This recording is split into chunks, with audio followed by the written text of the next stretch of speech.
Okay. So what is next sutra? 45 is sūkṣma-viṣayatvaṃ ca-aliṅga-paryavasānam. The type of samadhis that we were discussing. And out of those samadhis that we have been discussing, where does it end? Where does it end? It ends in the ultimate cause, which is aling. Now, this is technical word. What we know about this aling, we don't know anything. So, linga-mātra and alinga, these are the two words. Linga-mātra is referred to as mahatattva. Linga-mātra. And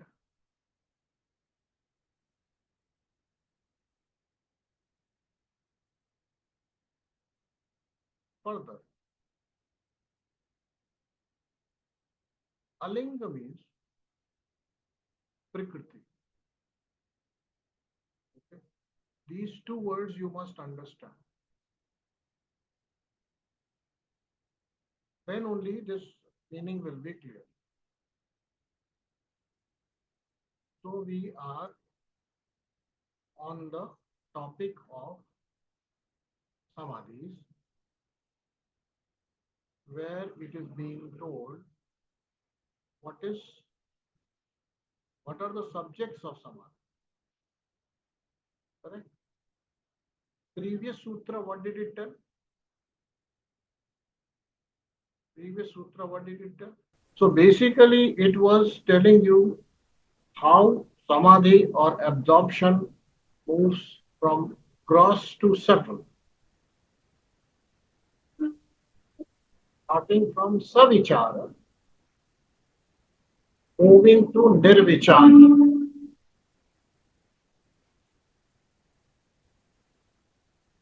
Nirvichara is definitely subtler than savichara.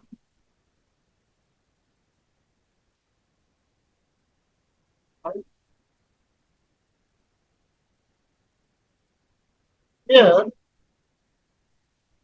what is the ultimate destination in this process of going from gross to subtle to subtle to subtle, right? From subtler to more subtle, more subtle. Where will it end? That is what is being told. So, starting from vichara, or rather vitarka, the object, the gross objects, tattvas, to tanmātras, to the recognition of associated ananda.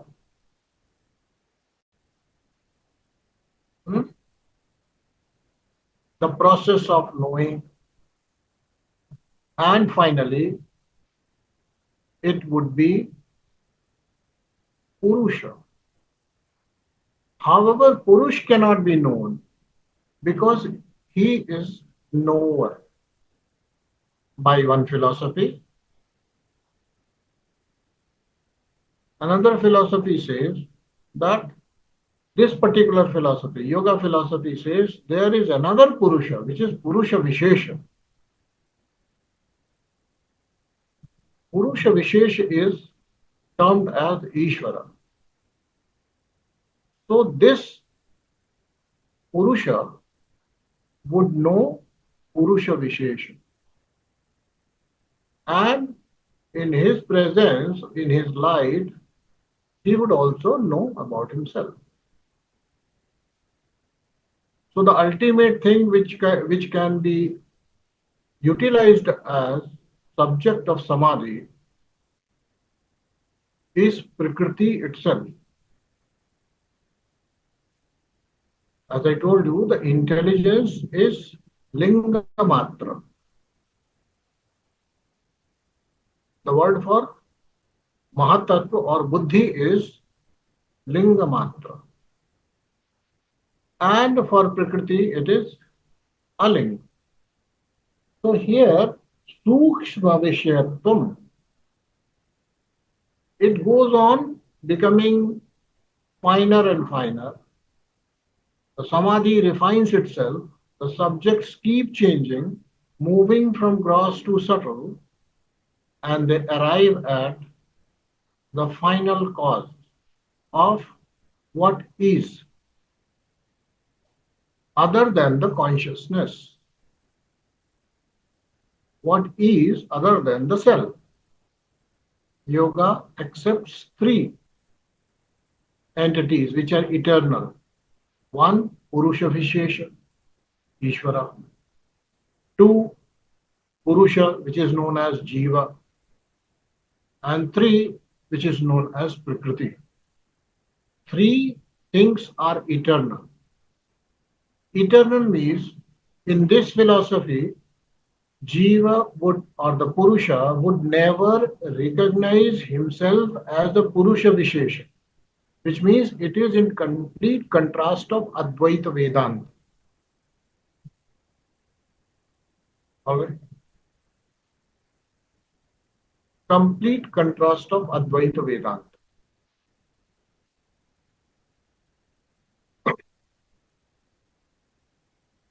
And Ishvara was also described, because Ishvara was described as someone or some entity which is free of karma, klesha, vipakashai, right?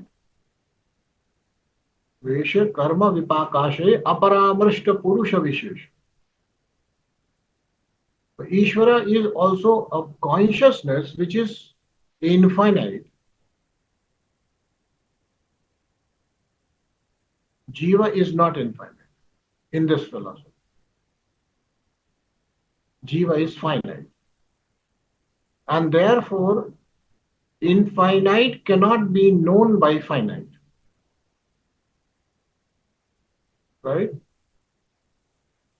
Infinite cannot be grasped by the finite. And the infinite, rather, the finite will never become infinite. Because it is so. You can't ask a question now. What about Advaita Vedanta now? What about Ishvara Advaivada now? What about Shivoham now? What about Aham Brahmasmi now?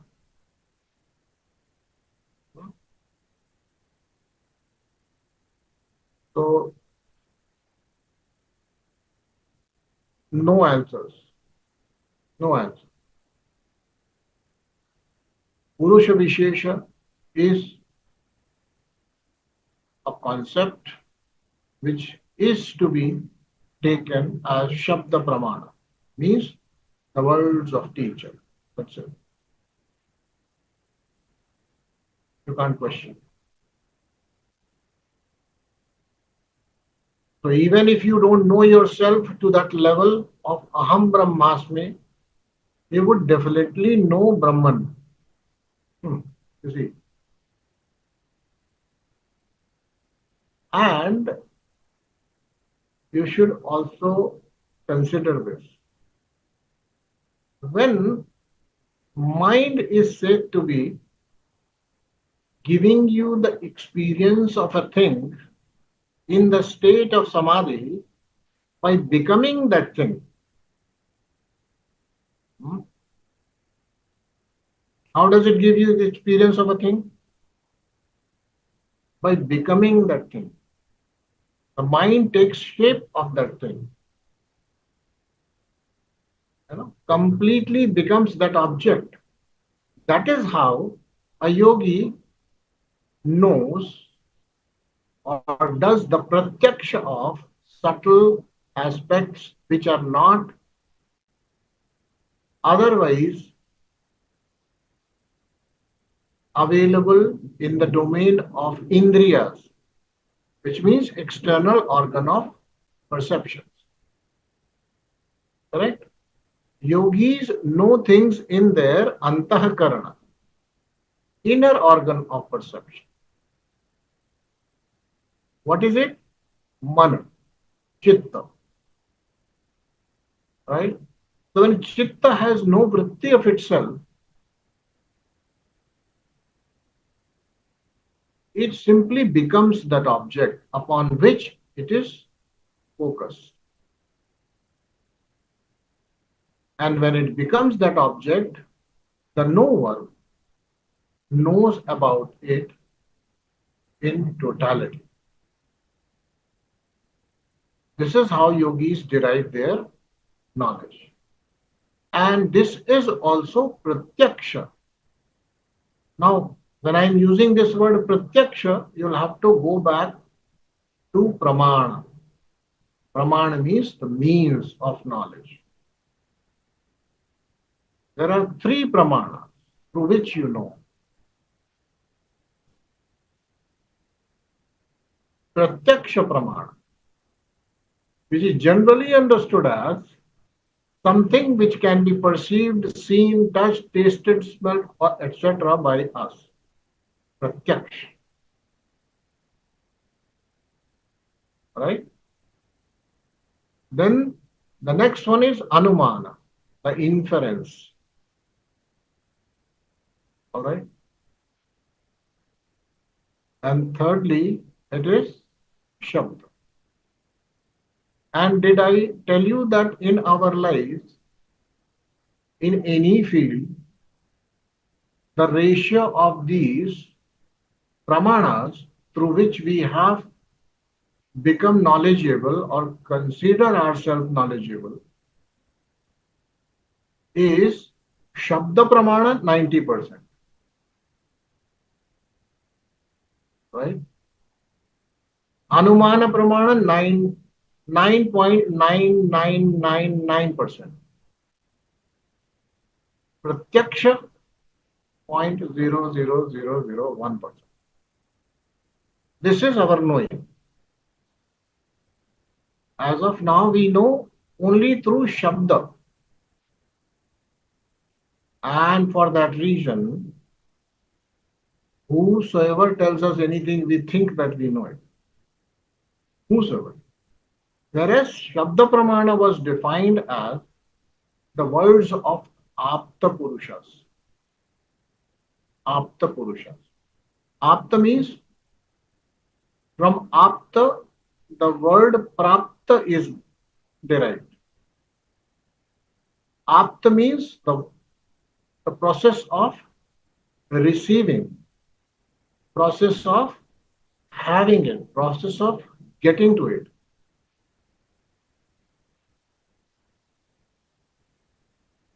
And Prapta means Vishesh. Pra means pra pratyaya is Vishesh.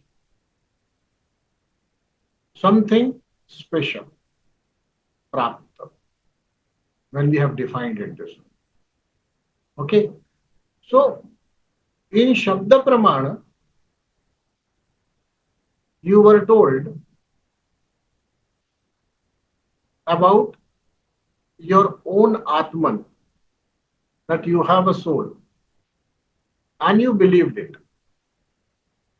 Yes, when I say you believed it, actually you just believed it without knowing it, and you started thinking that I know. There is Atman. Right? In every field that happens. Every field. Is it not? So many theorems, so many theories which are taught to you or delivered to you by teachers of that. You accept them. You have no capacity to even understand the explanation which has been offered by Einstein, because greatest of mathematicians fail to understand E is equal to mc square. It's all in mathematics. But you think you know it. Yeah, I know the formula also. This is how you exclaim, I know. But you don't know it. This is the problem. Even so-called pratyaksha is mostly viparyaya for us. It is also not the right kind of perception.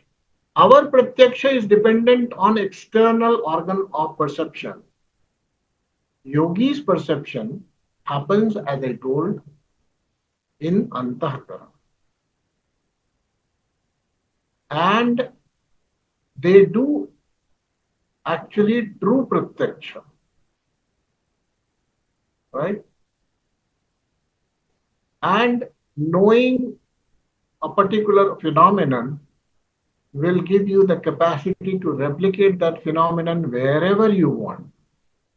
And therefore, when yogis know the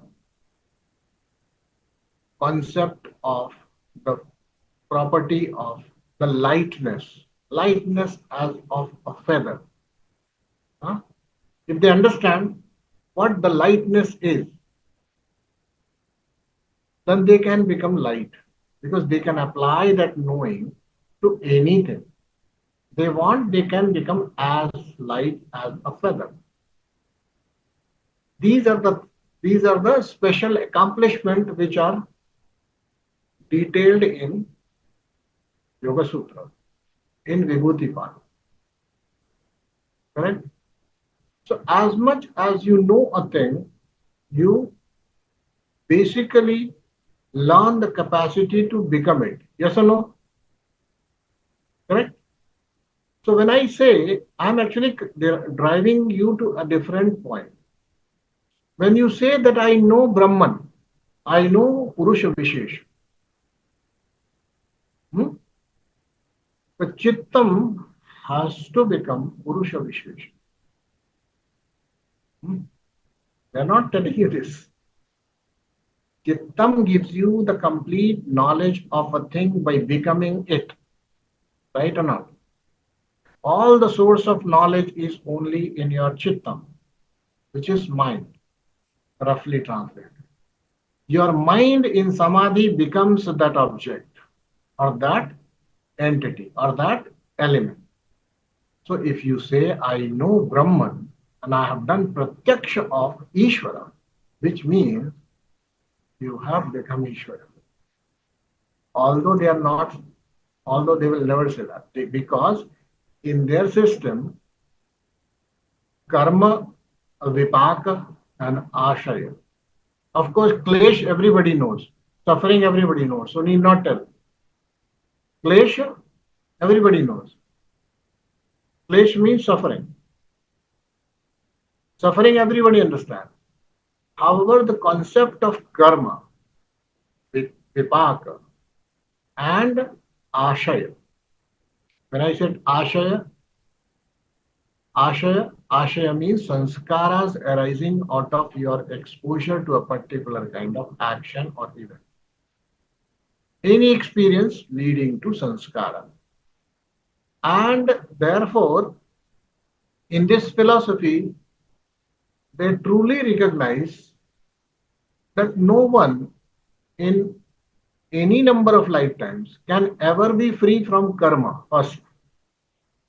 And once you accept karma and the vipaka of it means the fruit of it, you can never be free. Your freedom can only be in pockets. In the system of yoga, when the freedom, the mukti, the moksha happens, it is called permanent. And this permanent is basically the day when this whole creation will wrap back into the Prakriti. Till then, you are free from the sufferings of karma, vipaka, ashaya. So, klesha of karma, vipaka, and ashaya, you become free. When I say, no, no, you will get mukti for the whole cycle of creation, till this dissolution happens,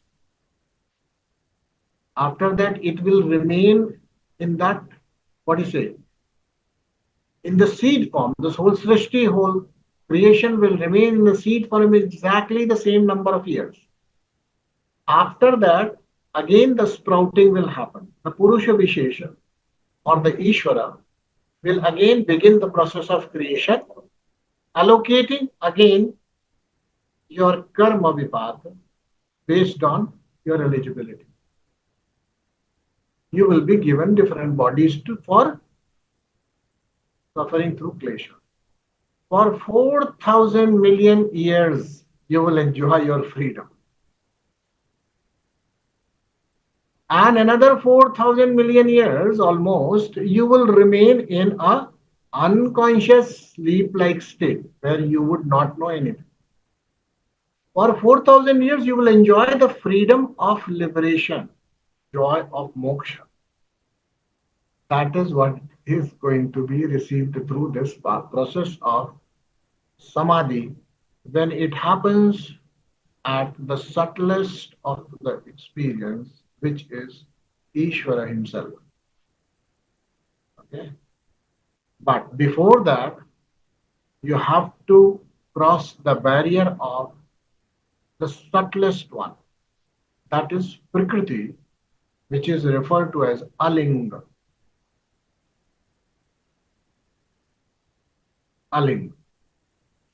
So this spans from gross to the subtlest, which is Prakriti. Correct? And there comes the new wisdom. You see, I'll give you analogy here for you to understand. We thought that the world moves in definite patterns. We thought that there is an orderliness in the creation. At physical level, I'm talking. That there is always an explanation between the cause and effect. That we are the material world, physical entities which we are seeing around, even the grossest and the subtlest ones, are the prisoners of time and space. This was the this was the understanding of science, and that is called Newtonian science because it is a gross physics. What gross physics tells you? Particular force is being applied on any matter. It will go through the process of acceleration. Acceleration means its velocity will consistently increase. That's acceleration, correct?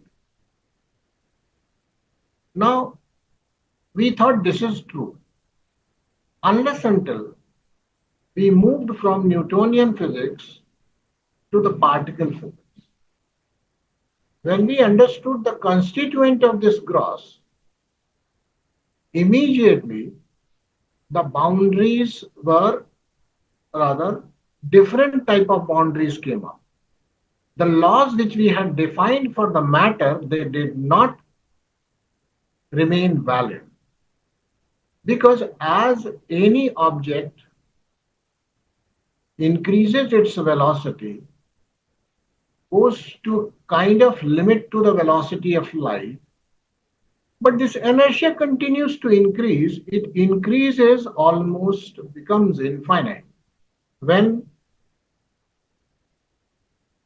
the velocity of an object reaches velocity of light.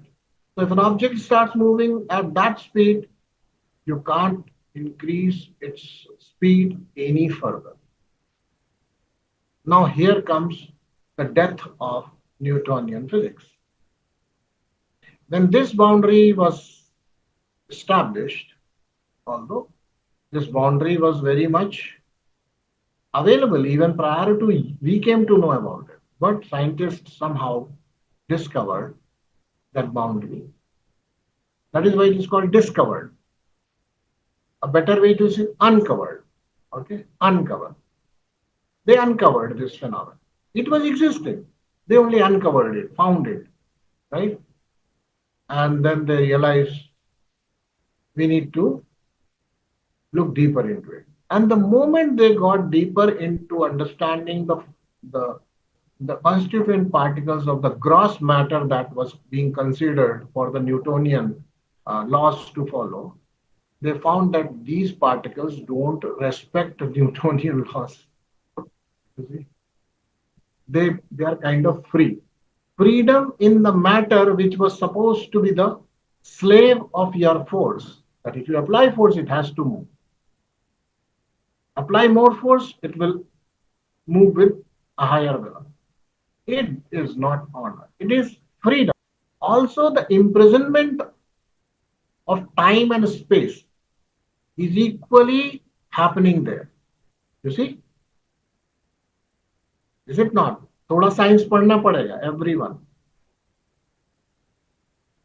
क्यों पढ़ना पड़ेगा? Why will you have to study science? Only to understand that whatever we consider in this world is nothing but matter.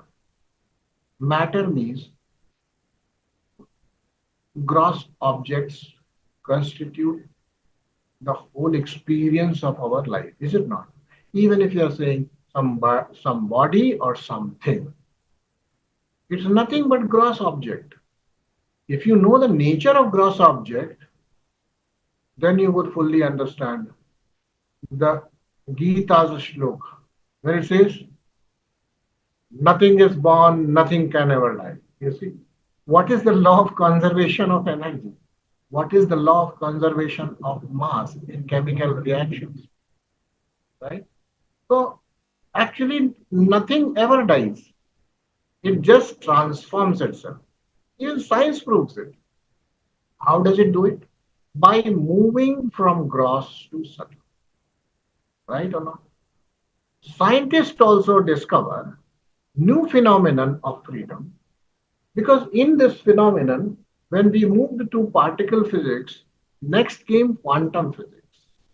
In quantum physics, we saw that space is not binding upon certain activity to happen for the transfer of an intent or action to be able to travel a distance because distances don't exist there. We thought there was so much distance between each one of us, right? Right or not? I'll give you an example, then you'll understand. For most of us, we feel that the moment we switch any tube, any bulb, any gadget, it immediately seems to give the sensation that as if the switch was pressed and immediately the that particular intended function happened, whether the light was lit, whether the fan started.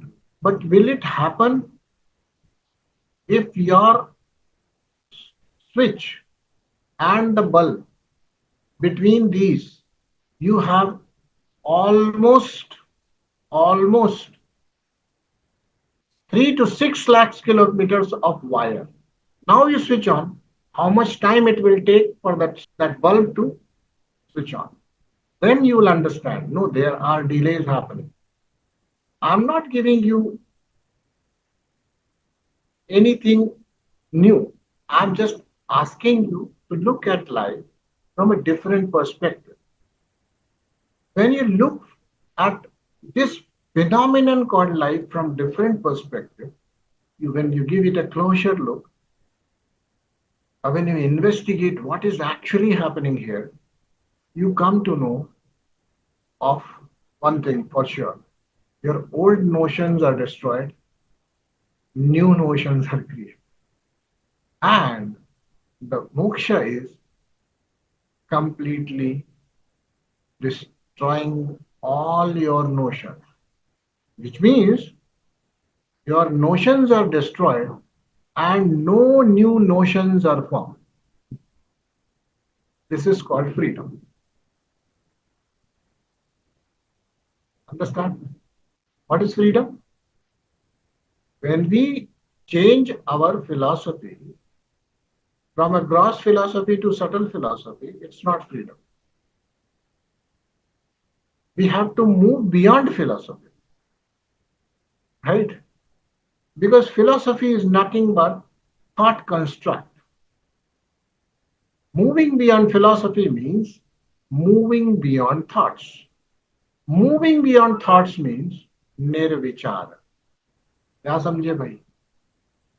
हमारे लिए मोक्ष क्या है? What is moksha for us?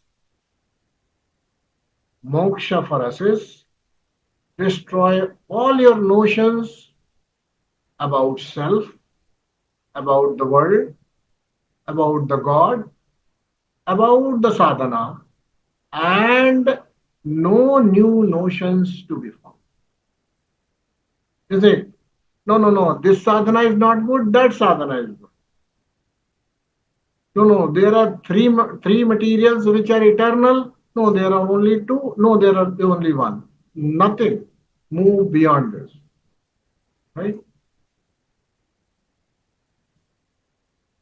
And how so beautifully Patanjali captures it in the first sutra and then goes on to give us, actually starts bluffing us later, I feel so. He said, Chitta Vritti Nirodha is yoga. Suppose your Chitta Vritti Nirodha happens, will you really be able to perceive a thing? And even if you perceive, will you able to even express it as words any ever? Think about it. Experiencing can never be translated in words. Whatever you experience, whatever be your experience, whatever be the object or event that you experience, it can never be converted, translated in words. Never. Now, this is a thought, and that is an experience. How can thought carry the experience? Therefore, samadhi, when it moves beyond vichara, means when even vichara is dropped, then the real experience happens. No thoughts. Understand? This has happened now, and based on which object we chose, which vichara or thought we chose, because every thought is pointing towards some or the other element which is existing. So when we said chittam or mana, now mana or chittam is just indicative. Do you know what your mind is? You don't know. But mana, and along with the commentary that we get in Shabda Pramana from the masters, we kind of understand that man is this, man is like this, man is with us. For sure, this much you understand. That mind is not to be searched outside under your pillow. This is clear or not? From all the commentaries, what have you understood about mind? If you want to investigate about your mind, will you have to go to Himalayas? No. So when we say mana, along with that, we also, the teachers guide us so much that we kind of understand what mind is. At least we understand the zone where it is found, and then we focus there. Then we investigate there. Then we put our attention there. And then it reveals it. And revelation began with a thought. Man is a word. Man or mind, when I say, or chittam, is a word. When I use this word, do you have any corresponding image for that or not? Something each one of us has. When I say chittam, what flashes in your chittam when I say chittam? What comes forth as an experience? And this is when I say mind. The moment I say mind, some people say problem. Some people say restless. Some people will say suffering. So, see, when a word is used, you will definitely give something in your antakarana, some sprouting will happen, some experience will generate, yes or no? So if you are using this word man or mind, what flashes forth in your mind? Think. something must come. So if somebody says, no, I don't get any thought, it's very good that you don't get any thought. Now your mantra should be man. Mind, man, mind, man, mind, man. Nothing comes in your mind. Because by chanting this, nothing comes in your mind. Continue. You understood what I mean? For sure, now you are not able to put whatever comes forth in your mind, whatever flashes in your mind or mind space, when this word man or mind is uttered, right? But definitely something happens. Or else what? Whole life you're looking, mera man nahi manta, my mind is not at ease. What is your mind? What is mind? Something you must be understanding from this word mind or not. This is beginning of thought. Moving beyond thought when you really know what the mind is. Because here mind is just a thought. The word mind is just a thought. It is not the mind. It may be an emotion for some. Again, emotion cannot be stirred without thoughts, which means it's a collection of thoughts rather than a single word, rather than a single thought. You understood what I said? I said something. If you're saying no, nothing comes, no, it's only an emotion. Emotion. Emotion can only happen with the series of thoughts. It cannot happen by single thought. Series of thoughts have to happen. Then only emotion can be generated. Yes or no? Everything has a thought. So emotion means series of thoughts. You understand what I mean? So you can't say that when I utter this word mind or chittam, my mind doesn't present any experience. It does. And if you just anchor yourself here, you will be in savichara samadhi. If you anchor here, whatever it is presenting, if you anchor your consciousness there, if you anchor your awareness there, that will be savichara samadhi. And what it will lead to? Nirvichara samadhi. So when I say prakriti, you don't understand anything, prakriti. When I say intellect, nothing happens in your mind space. No options being presented, no imagery coming there. Impossible. Impossible. When I use this word, God, did anything come to you? Did anything, any impulse, any ripple, anything happen to you in your heart? Heart means deep, very deep mind. Did anything happen here? Something happened. Then that very thing, if you anchor on, that very thing you become completely aware of, that very thing is the only thing that you know, then and for some time, this is called savichara samadhi. Where it will take you? It will take you to the experience of that. And when experience happens, pure experience is nirvichara. Right? And this is our experience too. How? For ordinary experiences, you all have words. But any profound experience happens to you, say, I'm short of my words, I am falling short of my words, I don't know what to say, which means what? Which means what? It's profoundly an experience, not words. This experience can change you. It is not words. Understand what it means? So profound experience of the word God will not do anything. But experience of what really God is will definitely make it. Will transform. Compassion as a word, or even if it is stirring an emotion series of thoughts which are kind of emotion in you, it is not useful at all. But emotion, when it becomes the object of your perception and it occupies complete mind space of yours, you become compassion. That becomes your experience.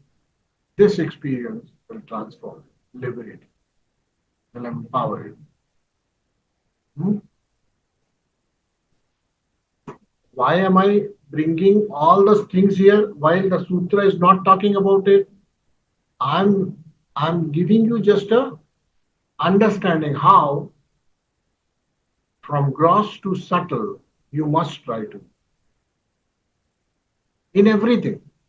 When your teacher is body, is a body, is an object. When a teacher is a thought, more power. When a teacher is just an experience, understood? The God is an idol, very nice, very good.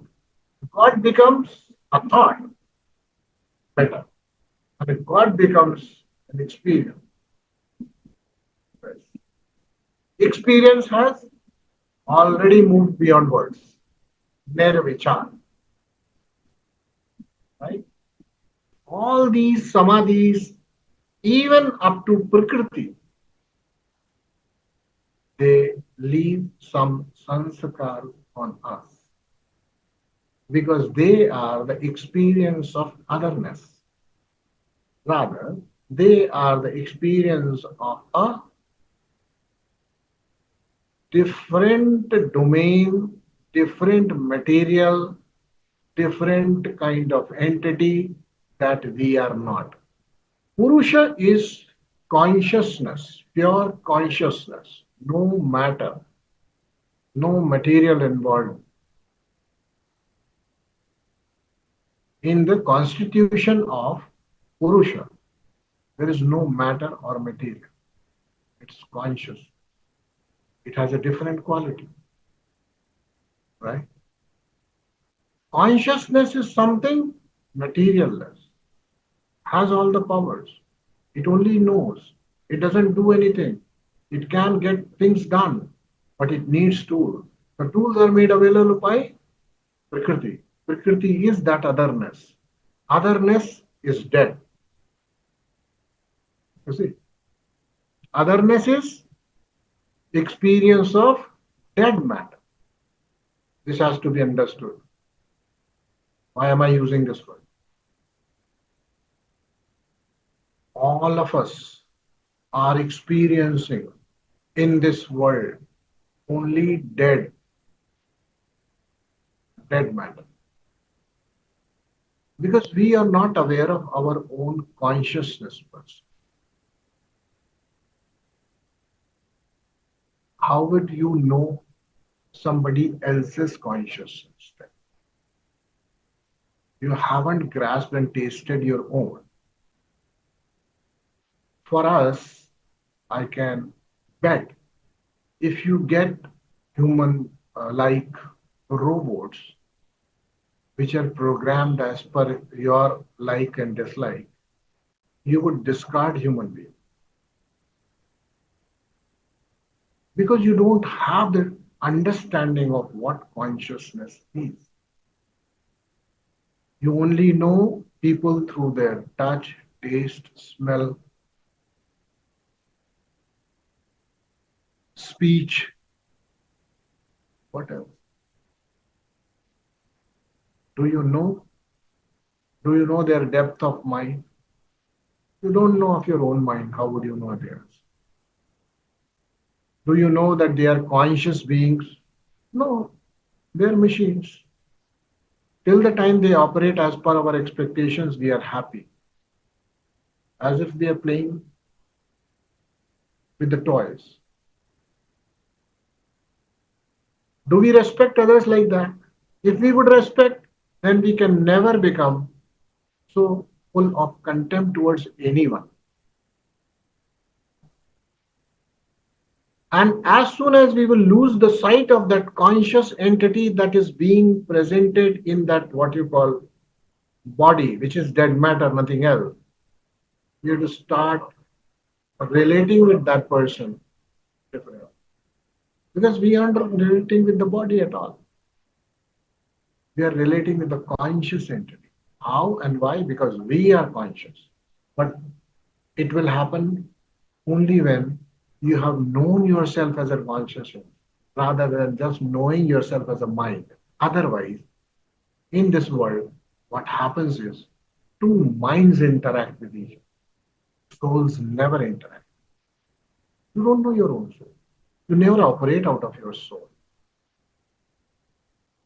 Understand what I mean? And therefore, there is so much conflicts. These many conflicts. Because minds are interacting with minds. And no mind is conscious of.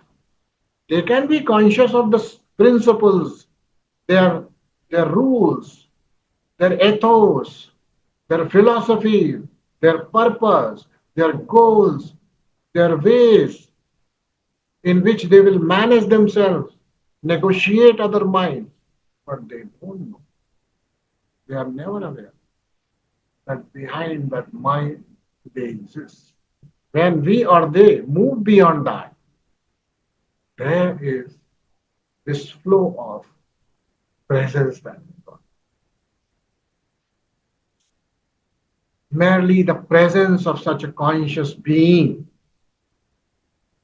for however period, how long, it doesn't matter. If you attain that state even for a few seconds, you are available to others dominantly as consciousness, Chaitanya, which is divine.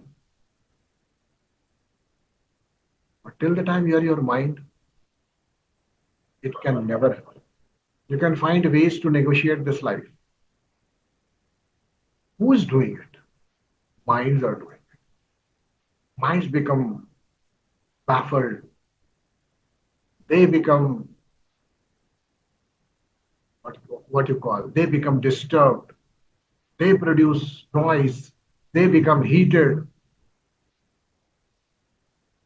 And they can also sort them out, sort themselves out, and they can find ways to operate in this world in a better way, in more functional way, in more smooth way, without creating much of a problem, right? And that is what is taught here. The first thing is to get rid of all this noise in the head. Because if these noises continue, then the problem happens. You will be engaged sorting them out. And therefore, Vidya component comes in. Live your life intelligently, right? But that is not ultimate. That's just the beginning. Because it's all about mind.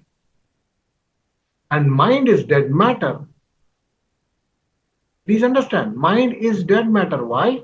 Because it falls in that series of alinga, linga, and onwards. It's dead matter, which is organized for the experience of Purusha, which is nothing but consciousness. So, moving your awareness from gross to subtle,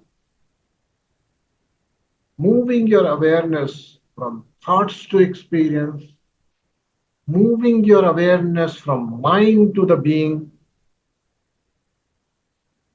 that is what yoga is teaching us. Being does not require the approval of thoughts. Being is being. Despite thoughts, without thoughts, being is being. But once you learn, in learning phase, being can be experienced only without thoughts. Till the time thoughts occupy your being is clouded.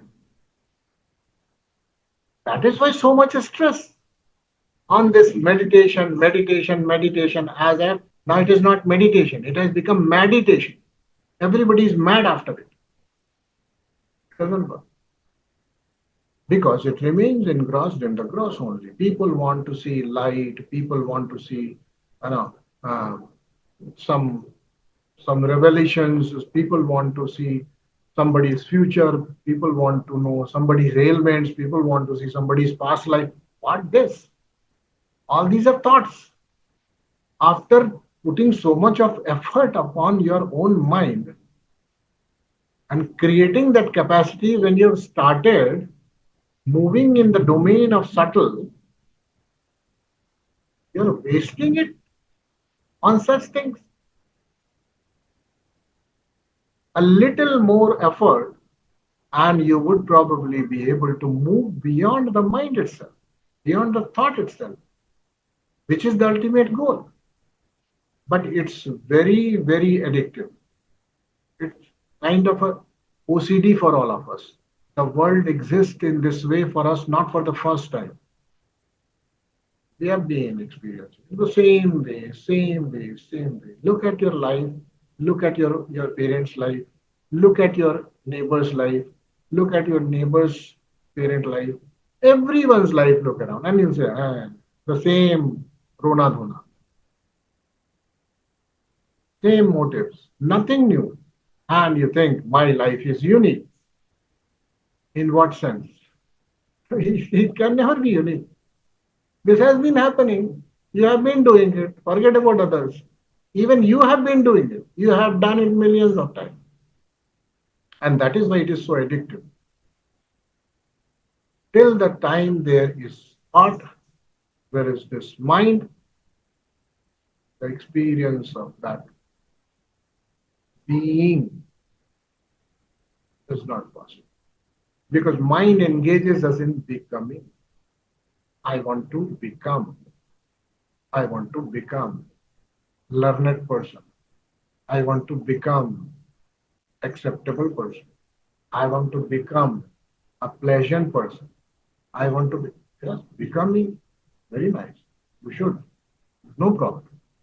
However, that's not the ultimate goal. But that is definitely a prerequisite. So don't take my words as no, I don't need to work on my mind at all. No, you have to. We all have to.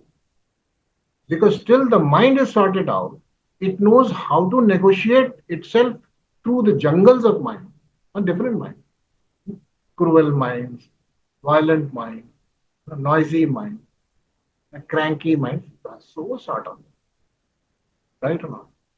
Complicated mind. You have to. And you negotiate through these minds only as a mind. Yes or no? Have to skill, upskill, further upskill. But that's not the ultimate. When a little progress has been done, where you have kind of understood that now not much of disturbance is created in your mind while dealing with other minds. Now you can start looking through your own mind first to find that being that you are, because now there are going to be some clouds will scatter and you will find certain holes where through those you can experience your being. And in the same way, when you successfully do it for yourself, others also become too much, I'll say, transparent for you. You can see their beings rather than their mind. And therefore you can relate with them differently. We relate with people whose minds are easily handled. We can easily handle such minds. Difficult minds, complicated minds, irritated minds, no. Agitated, no. Does it mean the agitated mind, the difficult mind is always and for each and every moment able to cloud the being that the other person is? No. It definitely leaves holes in between through which you can peep into the being of that person, that consciousness that is clouded by that so-called agitated mind. Right? So the when such an understanding comes, we say every person is a good person. every soul is pure. And that is the exact adjective which has been given by the philosophy to us.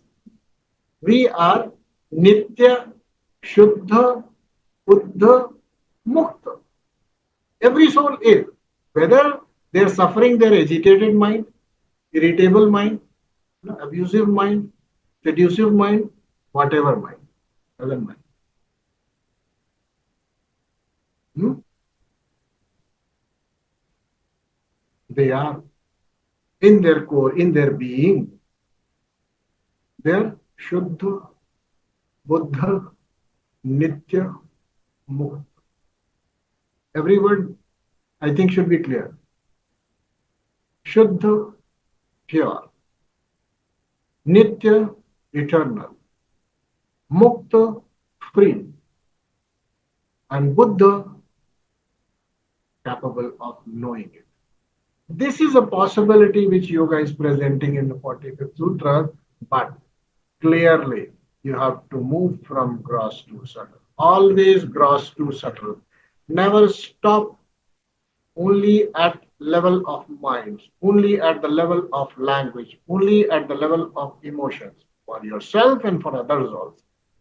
Fully recognize by showing your faith in the Shabda Pramana that each one of us and every one that we deal with is Nitya, Shuddha, Buddha, Mukta. Does your attitude change towards people or not?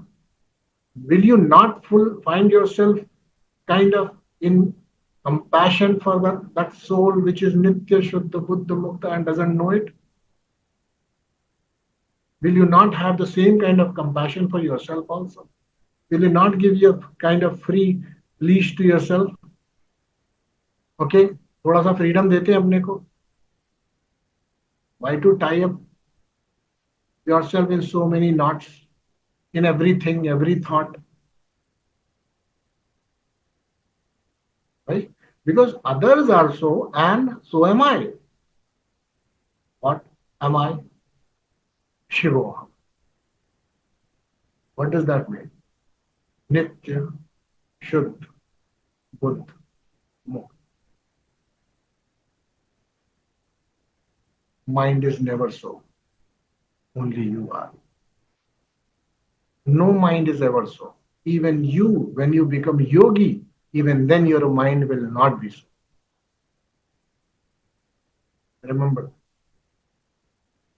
mind will become clean enough, shiny enough, flawless enough to reflect that being that you are, not more than that. It can never be perfect. Nitya Shuddha Buddha. No. Right? So you are the real beauty. Mind is that mirror. And this beauty is flawless that you are. But only thing is, to be able to see that beauty that you are, you have to develop the capacity to put your awareness on subtle, subtle, even subtler aspect of life. Okay, good. So this is in the nutshell, the sutra.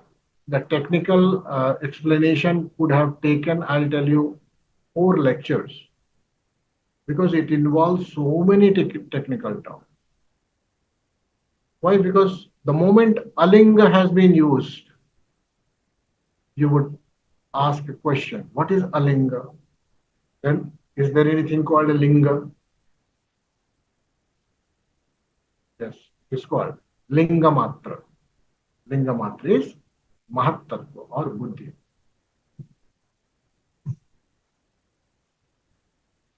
Alinga is prakriti. And all these things which we are finding other than the Purusha, all 24 are dead matter. See, they are the transmutations of dead matter. What is the first one? Prakriti. Alinga is that Prakriti which is at rest. Please understand. Alinga is that Prakriti which is at equilibrium. But the linga-matra, is that Prakriti which has become something. So there is this genre of becoming, the genes of becoming, the DNA of becoming in Prakriti. It always will become something. Becoming is there. There's the seed of becoming in it. From Prakriti, it becomes Mahatattva, Buddhi. From Buddhi, it becomes Ahankara. From Ahankara, it becomes, in one direction, it becomes tanmātras. From tanmātras, I'm taking the flow. From tanmātras, it becomes Panchamabhutas. On one side, then Ahankara. From Ahankara, there comes mind. There comes all karmendriyas, all jnanendriyas. Right? So 11 here are the offshoot from the Ahankara or the ego. 5 here. 11 plus 5, 16. Right? 16. Emerging from what? When I said 11 means what? Mana means mind. Pancha jnanendriyas, 5 organ of cognition, 5 karmendriyas, or 5 organs of action. These 11 organ of cognition, right? These are 11 here. 5 tanmātras, they are called avishesha. Okay? So at this level, it becomes avishesha. And from that avishesha, it becomes a vishesha. Vishesha is Panchamahabhuta. So here, from Ahankara, as I said, Prakriti or the nature or the the primordial energy which is there as Shakti, it is always in the process of becoming. And therefore, if you will live your life through your mind, fully as mind, never that your being is associated with as your own cognition of mind, then you will be continuously engaged in becoming. And that becoming can be becoming better also. Becoming better and better also is becoming. Because becoming better can never lead to being. Your race is for the best. So as we are, wherever we are, howsoever we are, parallelly, immediately, we should recognize our being. Parallelly, I say. I did not say don't work on that aspect.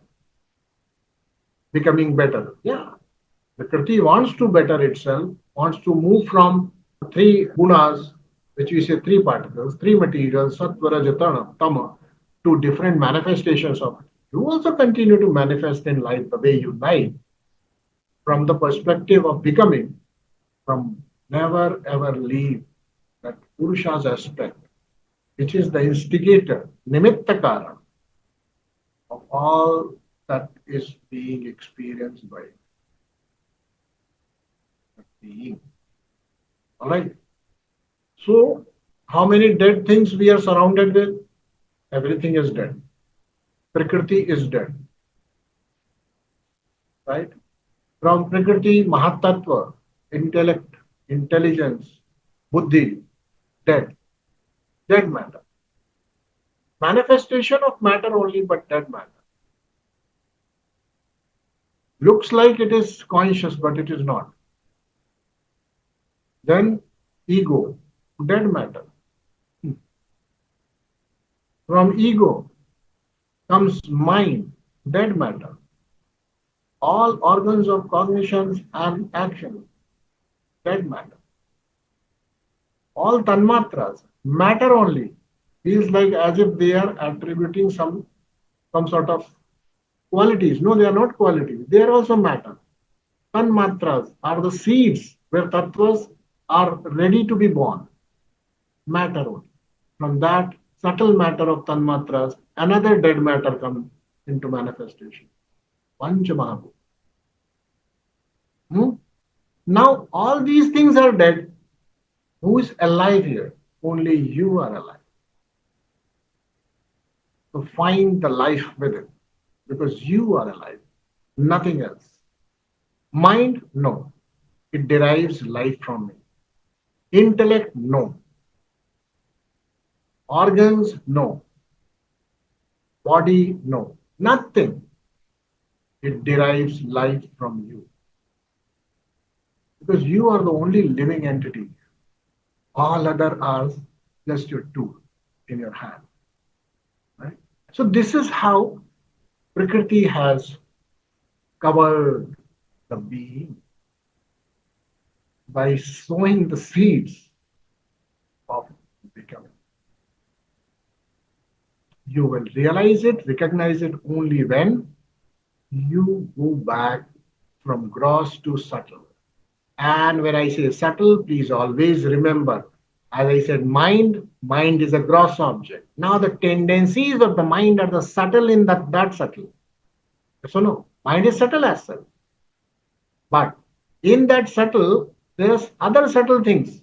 Now tendencies, sanskaras, vrittis, vasanas, they're subtler than the mind because they live in the mind. Hmm? Understand? So we have to move from gross to subtle, subtle to more subtle, more subtle to more subtle, move on, move on, move on. And when you arrive at a point where thoughts disappear, but your thoughts have to disappear not by becoming baffled. They have to disappear. They have to disappear only when you have completely engrossed yourself in one of these. This is the this is the principle of yoga, right? Either intellect or mind or any tanmātra or any panchamahabhuta, etc., etc., etc.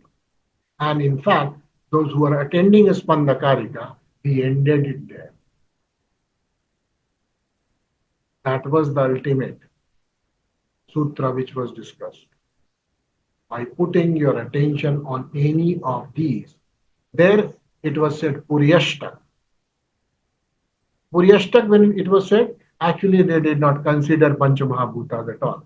They did not consider organ of cognitions also. They did not consider even the organ of actions. So organ of actions discarded, no need to put your attention on. Organ of cognition also to be discarded, only barring one, which is mind. Then second, ahankara, ego. Then third, intellect, which is mahat. And five more, which are below, called tanmātras.